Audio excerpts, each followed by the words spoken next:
التركيز على تدبير الآخرين بما في ذلك النرجسيين ليس أمرا صحيا أو مثمرا. يفضل دائما التواصل بشكل صحيح ومبني على الاحترام حتى مع الأشخاص الذين يعانون من اضطراب النرجسية. ومع ذلك هنا بعض الكلمات التي استخدمت بشكل سلبي وعدائي قد تؤثر سلبا على النرجسية. أولا، الإهانة والتقليل من قيمتهم. على سبيل المثال استخدام الكلمات التي تشير إلى الفشل أو عدم الكفاءة يمكن أن يزيد من غضب النرجسي ويتسبب في تفاقم الصراع. ثانيا، التهديدات والانتقام.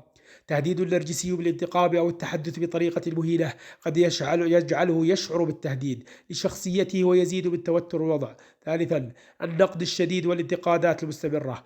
الانتقادات المستمرة والنقد الشديد قد تؤثر على ثقتهم بأنفسهم وتسبب تصرفات سلبية. رابعا، الاستفزاز والتحدي المباشر. التحدي المباشر والاستفزاز يمكن أن يزيد من التوتر والصراع ويجعل الوضع أكثر تعقيدا. خامسا، تجاهل الاحتياجات والمشاعر الخاصة بهم. عدم الاهتمام بالاحتياجات والمشاعر الخاصة بالنرجسي قد يؤدي إلى شعور بالإهمال والغضب.